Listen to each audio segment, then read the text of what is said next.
nggak masuk akal harganya. Jadi kalau mas-mas lihat mobil saya di bawah itu sebetulnya bukan liabilitas tapi investasi.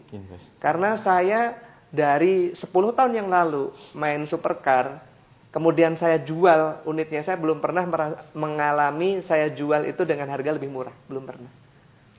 Iya, kalau mas biasa jual mobil dipakai setahun, 2 tahun, 3 tahun, harganya naik atau turun? Turun ya. Nah, kalau supercar itu beda. Nabung gitu Ya, kan ya. justru investasi. Jadi kalau melihat, wah mobilnya banyak banget nih, hisapnya gimana dan lain sebagainya. Nah, itu adalah bisnis. Jadi jangan dilihat itu adalah liabilitas atau kita bermewah-mewahan. Tapi sebenarnya bisnis. Karena mobil saya memang keluar masuk. Kemarin ada beberapa unit Ferrari dan lain sebagainya itu ketika dijual, alhamdulillah untung semuanya. Nah, kembali lagi ke cerita yang tadi. 2013 saya ngelihat orang, waduh orang-orang hedon semua lah. Ternyata saya levelnya masih jauh sama mereka gitu ya. Wah mobilnya pokoknya Lamborghini yang terbaru dan lain sebagainya gitu. Dan saya melihat mereka semuanya ketika ngobrol itu, ternyata kebanyakan memang mobilnya, mohon maaf nih, leasing semua gitu ya. Cicilan semua gitu. Sedangkan saya waktu itu memang beli cash. Nah, saya tergoda mas. Akhirnya saya ambil, waktu itu kalap lah istilahnya kayak gitu ya. Saya ngambil Lamborghini Aventador, harga 11 miliar, 4,5 miliar DP-nya. Terus cicilan itu sebulan itu 275 juta. Nggak banyak. Sebulan 275. Nggak banyak. Cicilan. Ya, kalau dilihat dengan penghasilan saya waktu dulu itu ya nggak seberapa gitu. Makanya langsung di-ACC sama bank. Terus saya ngambil lagi Ferrari F430, Ferrari California. Terus cicil semua itu. Cicil semua, Mas. Karena ditawarin terus sama itu bank yang banyak kita pakai lah gitu ya. Nah, itu tuh ditawarin terus, Pak, ambil dong ini apa namanya KKB, ambil. Wah, saya ambil. Saya ngambil waktu itu Range Rover Evoque, Porsche, terus ngambil lagi, pokoknya total ada 5 unit mobil lah. Dengan total hutang itu sekian puluh miliar. Dan Masya Allah, subhanallah, tidak perlu waktu lama, Mas. 3 bulan. Apa tuh, Mas? Sejak saya pertama kali ngambil cicilan, yang terjadi adalah bisnis saya pokoknya dihancurkan sama Allah. Karena Allah Subhanahu wa taala berfirman dalam Al-Qur'an surat Al-Baqarah ayat 275, A'udzubillahi minasyaitonirrajim. Bismillahirrahmanirrahim. Alladzina ya'kuluna ar-riba la yakumuna illa kama yakumul ladzi yatakhabbathu asyaitanu minal mas. Dzalika bi annahum qalu innamal bai'u mislur riba wa halallahu al-bai'a wa harramar riba. Faman ja'ahum mau'izatum mir rabbih fantaha falahu ma salaf wa amruhu ilallah wa man ada faulaika ashabun nar hum fiha khalidun yamhaqullahu riba wa yurbis shadaqat wallahu la yuhibbu kulla kafarin asim. Artinya orang-orang yang makan riba mereka tidak bisa berdiri melainkan seperti berdirinya orang yang kemasukan setan karena gila. Karena mereka mengucapkan bahwasanya jual beli sama riba itu sama. Bahwasanya bank itu konven syariah itu sama aja.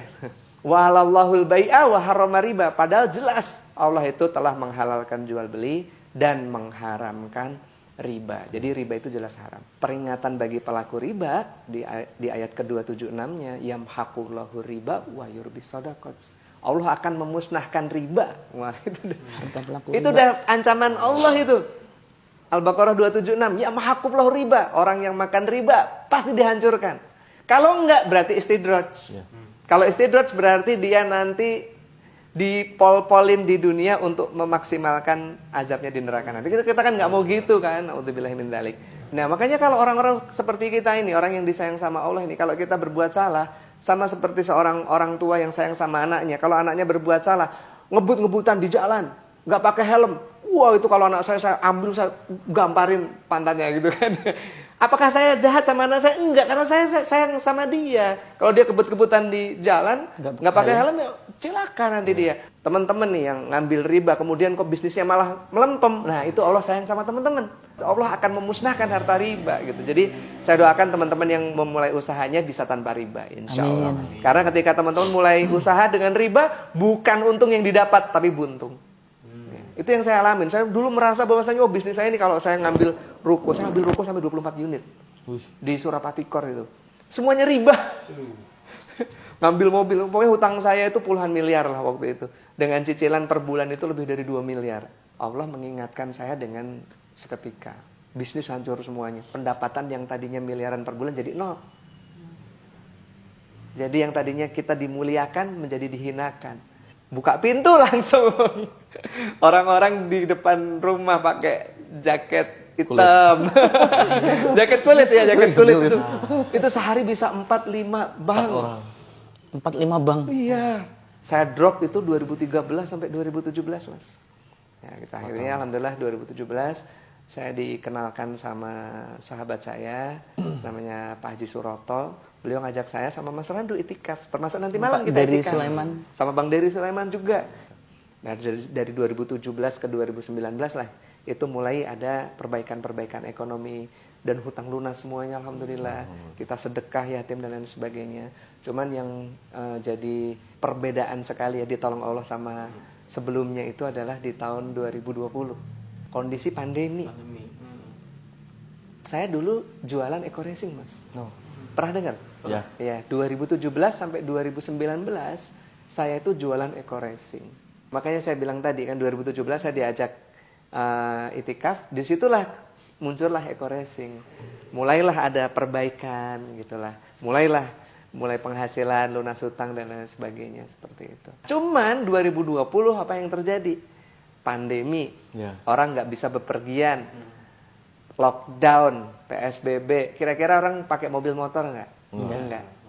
Kira-kira laku nggak kalau jualan aditif bahan bakar? Nggak laku. Nah makanya 2020 itu kita langsung terjun bebas. Mungkin sama seperti bisnis-bisnis yang lain juga 2020 terjun bebas semuanya. Tapi 2020 itu anak saya masuk pondok. Kelas 1 SMP masuk pondok. Niatnya mau jadi hafiz Quran. Nah di situ saya terharu banget lah ya. Saya sampai meneteskan air mata ngelihat di pondoknya di Jati Handap gitu. Wah, ini anak saya semangat banget mondok ini pengen jadi hafiz Quran gitu. Ini kayaknya kalau saya ngambil anak yatim kayaknya bagus nih ya. Saya jadi tergerak gitu. Nah bulan Juli 2020 itu saya langsung woro-woro, saya informasikan ke teman, saya informasikan di medsos saya juga, di Instagram saya, di Facebook saya informasikan. Saya mencari 1.000 anak yatim. 1.000. Punya duit nggak waktu itu? Enggak. Waktu itu nggak punya duit, bayangin. Bisnis lagi nyungsep, lagi pandemi, saya jualan aditif bahan bakar, lagi lockdown. Nggak ada yang keluar ya, naik motor, mobil. Orang di rumah semuanya nggak ada yang beli gitu kan. Tapi saya memulai program yang kayak nggak mungkin gitu. Saya perlu 1.000 anak yatim, saya biayai. Akhirnya tahun 2020 itu masuk 34 anak, Mas. Karena nyari anak yatim tuh nggak gampang juga loh. Makanya banyak orang yang bilang saya punya sekian ribu anak yatim gitu. Mohon maaf saya agak sanksi gitu. Karena saya mencari anak yatim aja susah banget gitu. Yang mau kita biayai, yang mau kita pondokkan di Pondok Pesantren Madinatul Ulum di Jati Handap, Bandung. Sama satu lagi pondok pesantren di Cisaranten di dekat rumahnya Mas ya, di Antapani. Guru Minda.